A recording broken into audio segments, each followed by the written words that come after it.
শাশুড়ি আম্মুর শখ পূরণ করতে আজকে ওনার দেওয়া লাল শাড়ি, লাল চুড়ি, মাথায় ওড়না পরে নতুন বউ সাজলাম। আমার শাশুড়ি আম্মুর একমাত্র ছেলের বউ আমি। আমাদের বিয়ের দিনে উনি ছিলেন না। আমাদের এলাকাতে ছেলের বিয়েতে ছেলের মা থাকে না। আমি বিয়ের দিনে যদিও একদম সিম্পল বউ সেজেছিলাম, তবে আমার শাশুড়ি আম্মুর দেখার সৌভাগ্য হয়নি। আজ আমাদের বিয়ের 2 বছর পূর্ণ হলো আলহামদুলিল্লাহ। আর আজকে আমি আমার শাশুড়ি আম্মুর কাছ থেকে উপহার পেলাম সুন্দর একটা লাল শাড়ি, সাথে লাল ওড়না, লাল চুড়ি। ওনার আজকে আমাকে বউ সাজতে হবে। ওনার ছেলের বউকে উনি আজকে নতুন বউ সাজে দেখবে। এটা হচ্ছে আমার অ্যানিভার্সারি গিফট, আমার শাশুড়ি আম্মু আমাকে দিল। শাড়ির সাথে ম্যাচিং চুড়ি, ব্লাউজ, পেটিকোট সবকিছুই আছে। আমি এখন শুধু রেডি হব। খুব তাড়াহুড়া করে সাজুগুজু করতেছি। আমার বাগান বাড়িতে মানে অনুষ্ঠান বাড়িতে মেহমানরা সব চলে গেছে, আমি লেট। ঝটফট করে শাড়িটা পরে ফেললাম, সাথে হিজাব পরলাম। আমি তো হিজাব ছাড়া বাহিরে যাই না, তাই আজকে বউ সেজেও মাথায় হিজাব পরলাম। আর এই হচ্ছে ওড়না। ওড়নাটা না পরলে হয়তো প্রপার বউ লাগতো না, তবে আমার শাশুড়ি আম্মুর আবদার ওড়নাটাও পরতে হবে।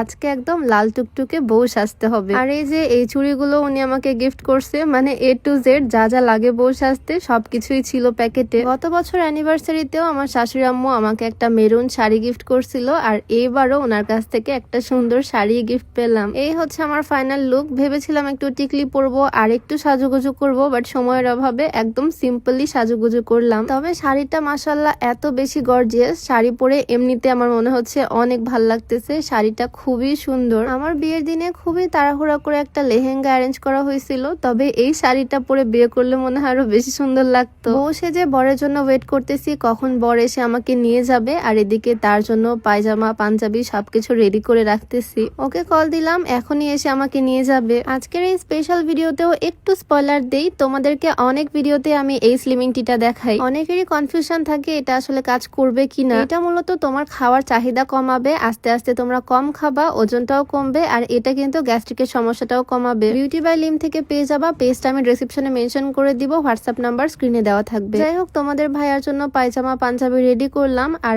আমাকে এই লুকে দেখে ও তো একদম অবাক। ওর জন্য একটা ব্ল্যাক পাঞ্জাবি কিনেছিলাম, তবে আগে যদি জানতাম আমার শাশুড়ি আম্মু আমাকে এত গর্জিয়াস শাড়ি গিফট করবে, তাহলে ওর জন্য একটা শেরওয়ানি নিতাম। আমার তো মনে হচ্ছে না আজকে আমাদের অ্যানিভার্সারি, মনে হচ্ছে বিয়ে করতেই যাচ্ছি। সবকিছুই একদম নতুন। নতুন শাড়ি, নতুন চুড়ি, নতুন ওড়না। তবে শুধু স্যান্ডেল খুঁজতে গিয়ে আমাদের দুজনেরই অবস্থা খারাপ। ওর জন্য একটা লোফার বের করতেছি, আমি একটা হিল পরে নিলাম। খুবই তাড়াহুড়ার মধ্যে বের হয়ে পড়লাম, কারণ ওই যে বললাম অনুষ্ঠান বাড়িতে মেহমানরা অলরেডি চলে আসছে, তবে আমরা দুজনই এখনো যেতে পারলাম না। আমার বিয়ের মধ্যে নতুন বউ সেজে গাড়িতে ওঠা হয়নি, মানে বিয়ের দিনে আমি শ্বশুর বাড়িতে যাইনি। একদম ঘরোয়া ভাবে শুধু আমাদের বিয়েটা হয়েছিল, আর বিয়ের 7 দিন পর নিজেরাই শ্বশুর বাড়িতে চলে আসছে। কোন রকমের বড়সড় অনুষ্ঠান বা উঠিয়ে নিয়ে আসা হয়নি। যদিও বিয়ে শাদী যত সিম্পল ভাবে হয় আল্লাহ ততই বরকত দেয়। আমার কোনো কিছু নিয়ে আফসোস নাই, আলহামদুলিল্লাহ যেভাবে যা হচ্ছে সবকিছুর জন্য। আজকে মূলত আমার শাশুড়ি আম্মুর শখ পূরণ করতেই শাড়ি চুড়ি পরা, বউ সাজা। গ্রামের বাড়িতে মানে আমার বাগান বাড়িতে যেহেতু ছোট্ট অনুষ্ঠান, আমি ভেবেছিলাম সুন্দর একটা 3 পিস পরবো। তবে আমার শাশুড়ি আম্মু চায় আজকের দিনে আমি যাতে বউ সাজি, সেই জন্যই একদম লাল টুকটুকে বউই সাজলাম। যে কেউ তো দেখে মনে করবে আজকে হয়তো আমাদের বিয়ে। যে যাই মনে করুক, আমাদেরকে দেখে আমার শাশুড়ি আম্মু তো ভীষণ খুশি। তোমাদের কাছে কেমন লাগতেছে আমাদের 2 বর বউকে অবশ্যই কমেন্টে জানিও, আর আমাদের জন্য দোয়া করো। আজকের ভিডিওটা এখানেই শেষ করছি। সবাই ভালো থাকো, সুস্থ থাকো, আমাদের জন্য দোয়া করো। সবাইকে আল্লাহ হাফেজ, আসসালামু আলাইকুম।